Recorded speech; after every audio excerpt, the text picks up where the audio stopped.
it's just huge for the sport. What new sport is being added to the Winter Games? With virtually no hotel rooms available in 2010, tourists will have to get creative. How will the city of Vancouver accommodate visitors during 2010? I wanted to be the best mogul skier in the world. The Olympics is part of that. What does freestyle skier WONG credit for his success? Olympic answers on today's Powered to Win.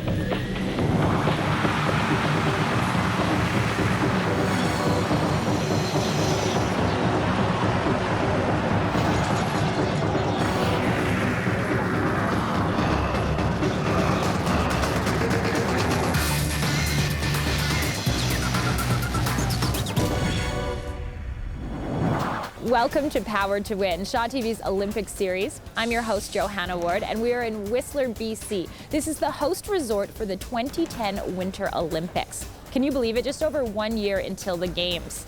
The world will be watching, the world will be visiting, and we want you to be powered to participate. To help us out, we're joining reporter Bianca Solterbeck for this week's Vancouver update. What do you think, Bianca? Will we be ready? Well, Johanna, with all the 2010 venues complete, I'd say Vancouver is ready for the Olympic Games. And in the year leading up to the 2010 Games, both Vancouver and Whistler will host Olympic testing events, starting with the Freestyle Skiing World Cup. It's got thrills, electrifying jumps, and it'll be on display right here in Vancouver. 29 countries will compete in the Freestyle Skiing World Cup, February 5th to the 8th at Cypress Mountain. We're really excited to have the event in Vancouver this year, and it's going to be a great opportunity for people to actually see and touch the games in a pre-games environment. There will be a lot of Canadian talent on the slopes, including mogul skier Jennifer Heil. She's the reigning women's Olympic champion in moguls. On day one of the Games last year, she set the pace for the entire Canadian team by winning a gold medal. The Freestyle Skiing World Cup gives both Canadian and international athletes the opportunity to test Olympic venues, and it gives locals a chance to see Olympic-level skiing in their own backyard. It's a great opportunity for people to come up, enjoy some great skiing, and see some unbelievable world-class freestyle action. There's no doubt the 2010 Games will draw thousands of visitors to our area, maybe to see events like freestyle skiing. And recently the city of North Vancouver revealed their plans for some floating Olympic accommodation. If you look just over my right shoulder here, you'll see a large pier. It's 700 feet long, and there'll be one cruise ship on either side of the pier. City of North Vancouver Mayor Daryl Musato is planning to welcome 2 cruise ships to his city for the 2010 Olympics. They accommodate about 700 passengers each, so we should have about 1,400 passengers per day staying here in North Vancouver. With around 300,000 visitors expected to flood into Vancouver for the Games, Musato says cruise ships are a great housing solution. Pretty much everything is booked, so there's not much left. Musato plans to add extra buses to shuttle Olympic visitors around the city.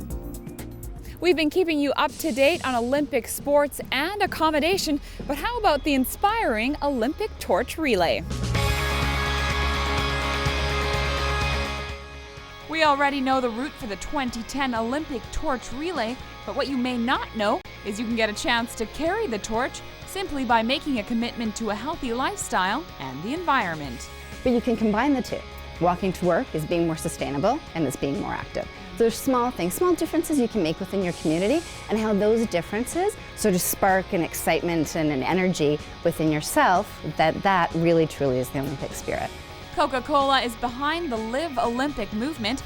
Any Canadian over the age of 13 who is pledged to be physically and environmentally active can apply online to carry the torch. And it's a great way to embrace the Olympic experience.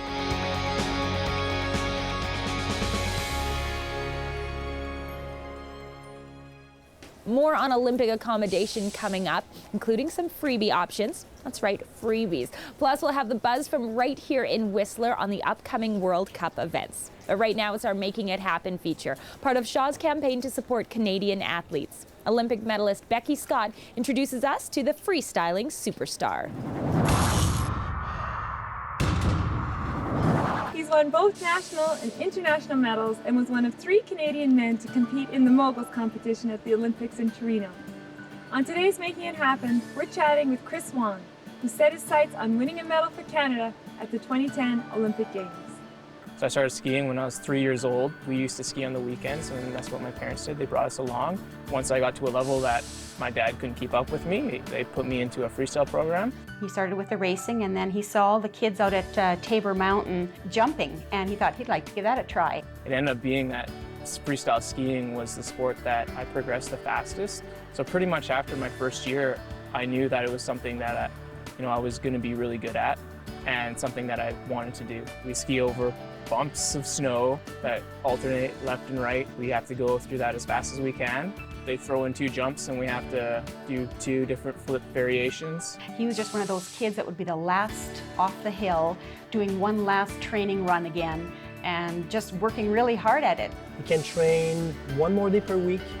You can train like 6-10 more jumps per day at the water end.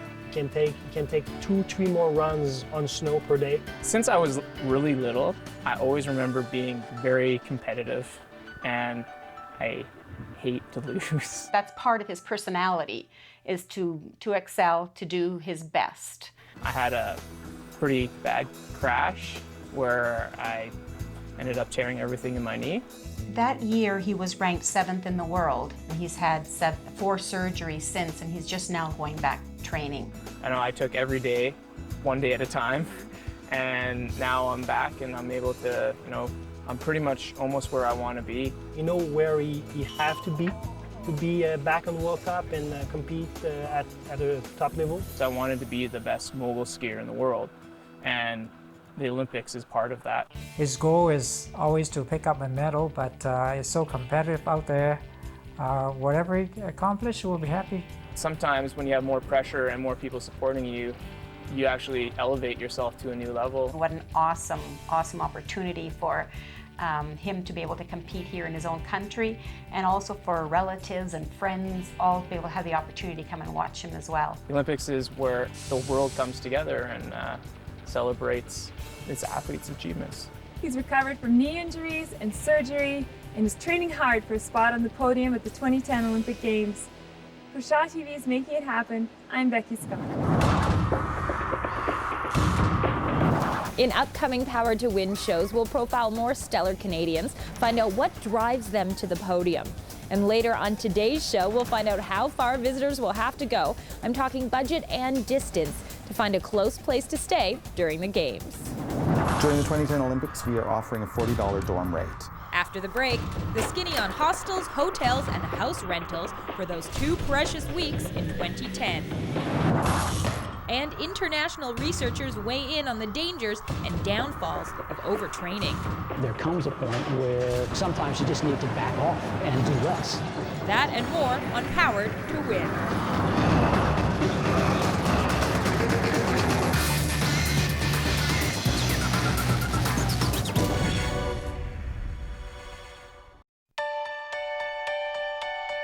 If you're a fan of courage, if you admire determination, if you're impressed by grace under pressure and can't help but share in the joy of victory, then you're already a fan of Special Olympics. Why not make it official? Volunteer, donate, or participate, and be a fan of inspiration, dignity, and acceptance. Special Olympics. Be a fan.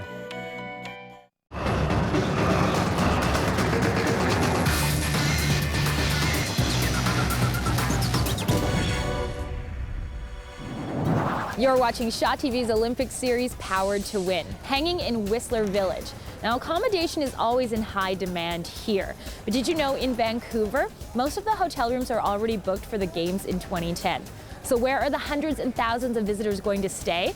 And what is it going to cost? How does free sound? That is one of the options.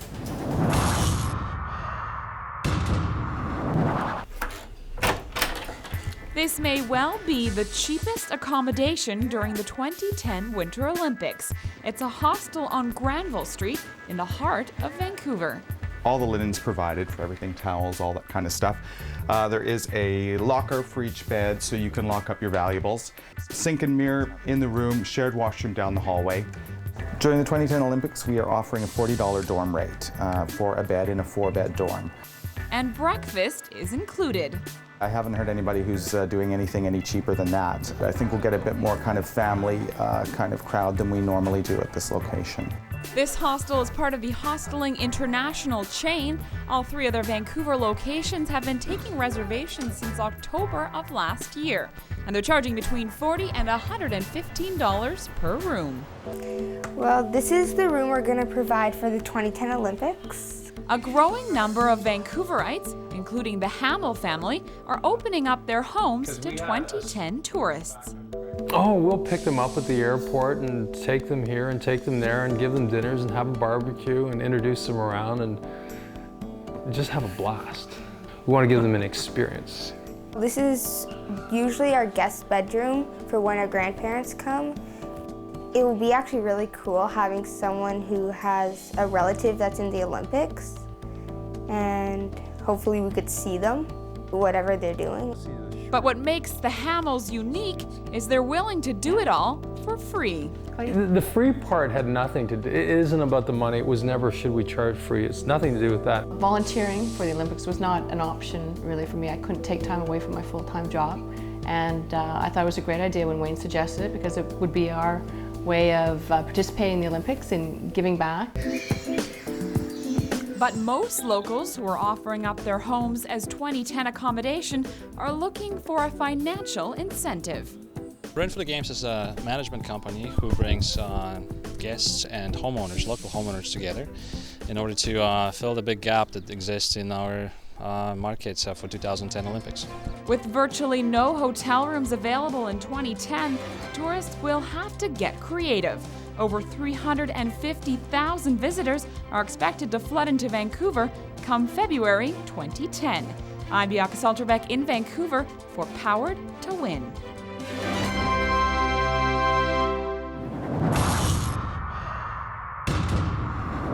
If you'd like to host an Olympic visitor during the Games, you can list your information for free at my2010accommodation.com. And as the public scrambles for accommodation and tickets for the Games in 2010, the athletes are focused on training hard. But how hard is too hard? We're going halfway around the world to find that answer. When it comes to being powered to win, training is crucial. But can an athlete overtrain? Recent studies at the University of Western Australia suggest that far from being beneficial, excessive training could be detrimental for athletes. And that includes those working hard towards the 2010 Games in Whistler, BC. To be an elite athlete, you have to work really hard. But, there is a point of diminishing returns. And the work ethic in sports sometimes doesn't allow people to admit that. I mean, there's a sort of philosophy in sport, and athletes follow this, and sometimes coaches follow it as well, that more is better. And if your performance is suffering, well, work harder and you'll work through it.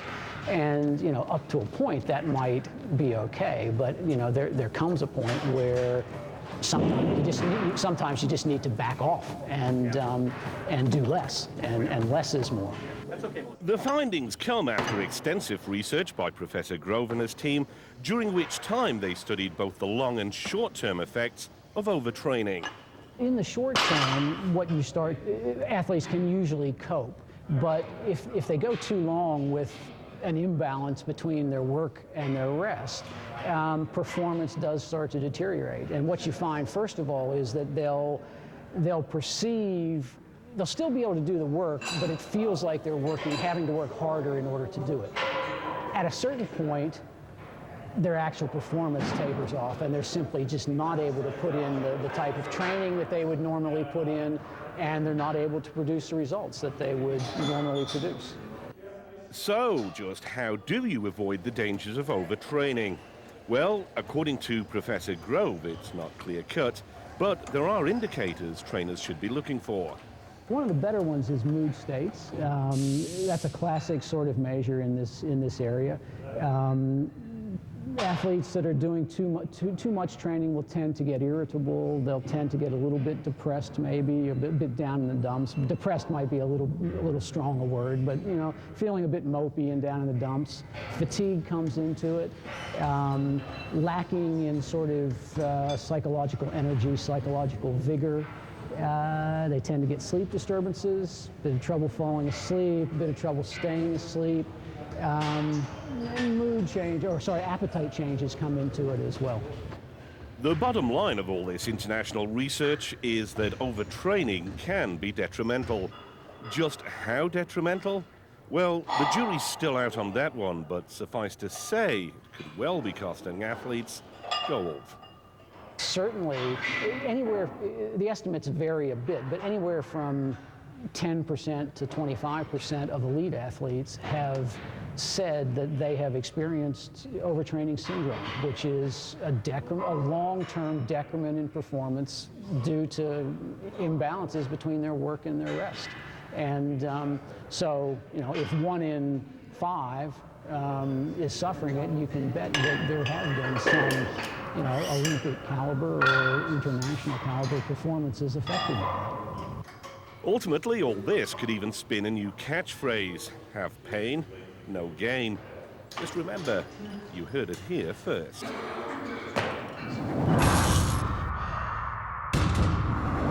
Every week on Powered to Win, we explore the relationship between technology and sport. We meet superstar athletes and Olympic hopefuls, and we test the athletic prowess of Shaw TV's Michael Eckford and Fiona Forbes. Although I'm a little worried, this week we may have taken things dangerously too far. What am I shooting at?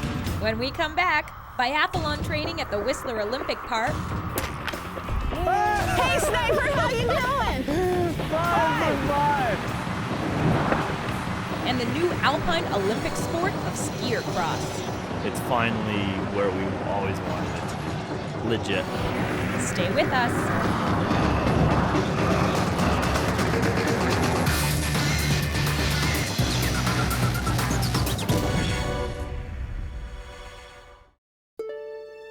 My name is Kim. I'm a new mom. Just before my baby's first birthday, my doctor will tell me I have leukemia. There'll be rounds and rounds of chemo. What if someone you loved needed blood and it wasn't there? If there's not enough blood, it may not be the cancer that'll kill me. Roll up your sleeves and give. To book your appointment, call Canadian Blood Services at 1-888-2-DONATE. Blood, it's in you to give.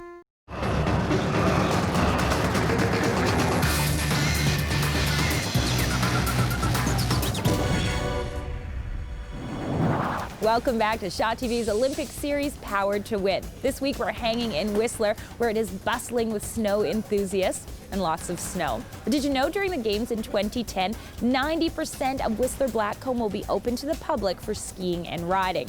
What else do we need to know? I know who to ask. Whistler local and Shaw TV reporter Nicole Fitzgerald. And Nicole, my first question is, what do we call locals? Whistlerites? Ski bumps? Or powder hounds, or gravity chasers, or just plain happy on a gorgeous day like this on Whistler Mountain.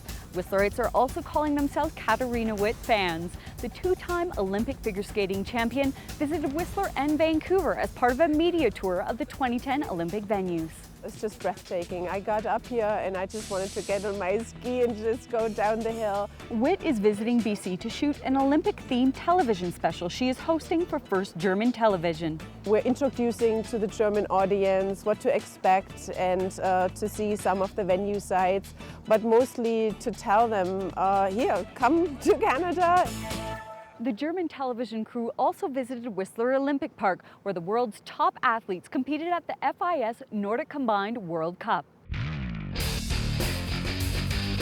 Nordic Combined is the first of half a dozen World Cups coming to Whistler as the resort readies itself for 2010. Ski jumping takes flight January 23rd to 25th. We'll have more on Nordic Combined next week. Let's head over to Blackcomb Mountain to check out the motocross of ski racing. Ski Cross is the latest addition to the 2010 lineup, and local roadster Sven Winter has got his engine up and running as a member of the newly created BC Ski Cross team. Gregory Frechette shovels out new terrain for the province of BC as the head coach of the BC Ski Cross team, one of only 2 provincial ski cross teams in Canada. The team is only entering their 2nd season, but this former competitive athlete has put his back into the sport for almost a decade. The 2010 Olympic Games is lightening his efforts, helping put this counterculture sport into an international spotlight by adding ski cross to the Games lineup. It's just huge for the sport. It's finally where we always wanted it to be. Legit. The team's training course on Blackcomb Mountain still hasn't been completed. But the most crucial part of ski cross isn't the rollers and berms. And the start is almost 90% of the race, because you've got 4 or 6 people, so you've got to get out in front. And I want you to snap out, and as soon as you get to here, you release. One of those athletes trying to get out front is Sven Winter, who is doing so both on and off the course. I'm my own agent. My budget is just under $50,000 a year, and it is costly. I have to pay for it all myself. The Quest University business student created his own website to help fund his Olympic ambitions. In Canada, funding is poor. I've seen so many of my fellow teammates quit because they can't afford it. So I had to immediately go out and look for sponsors and sendsven2010.com. I mean, it tells my story. Funding from the provincial government and Legacies Now covers coaching costs, but not travel. Sponsorship is minimal because it's a new sport. Support from outside sponsorships and stuff are crucial for these kids. Especially when athletes like 20-year-old Sven may have many more Olympics ahead of them. In Whistler, I'm Nicole Fitzgerald for Powered to Win. That settles it. I'd say Whistler is the place to be, with the World Cup bobsleigh event happening the first week of February, and with the new Whistler Olympic Park. That's where we're finding Shaw TV's Michael Eckford and Fiona Forbes as they take aim at a new adventure.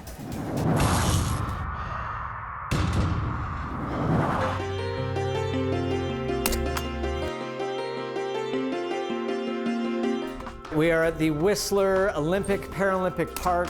And Max Sanger is here to tell us proper gun etiquette and also a little bit of a shooting lesson. How are you? Fine, thanks. Okay, so explain the biathlon to us first. Biathlon is freestyle cross-country skiing, the skate skiing, and it's 22 caliber rifle marksmanship.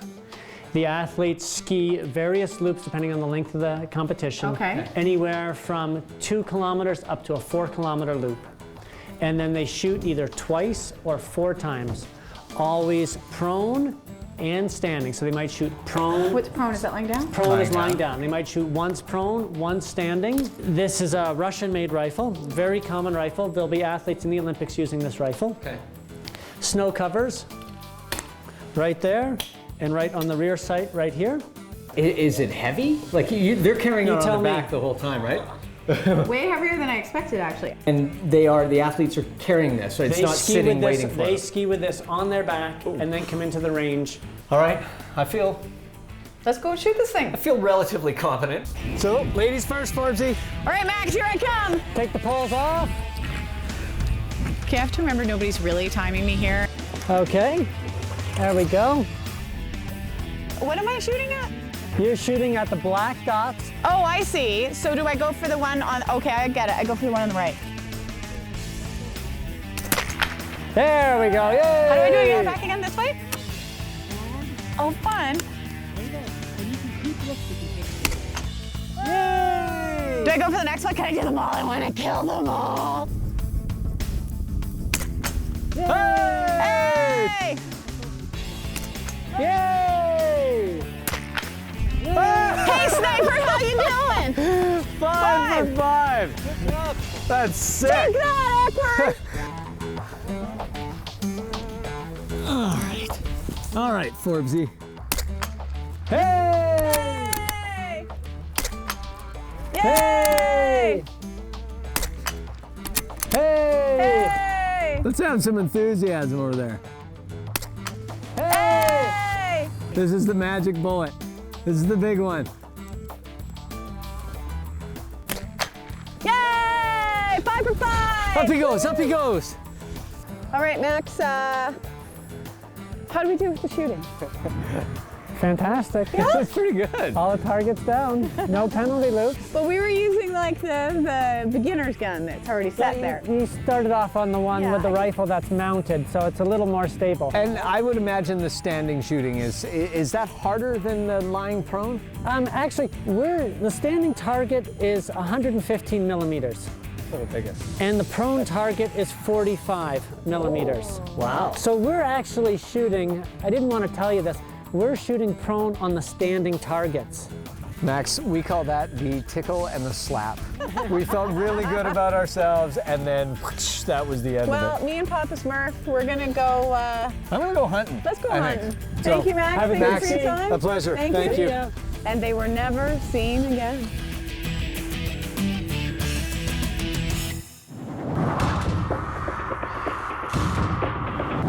So they may not be that sporty, but they're definitely good sports, hey? So far, Mike and Fiona have tried biathlon. They've tried curling, wheelchair curling, speed skating, figure skating, even sledge hockey. And up next, snowboarding and bobsleigh. Also, every week from now until 2010, we'll profile more Canadian athletes, Olympic hopefuls, and Paralympic and Olympic winter events. I'm Johanna Ward. The countdown is on, and this is Powered to Win.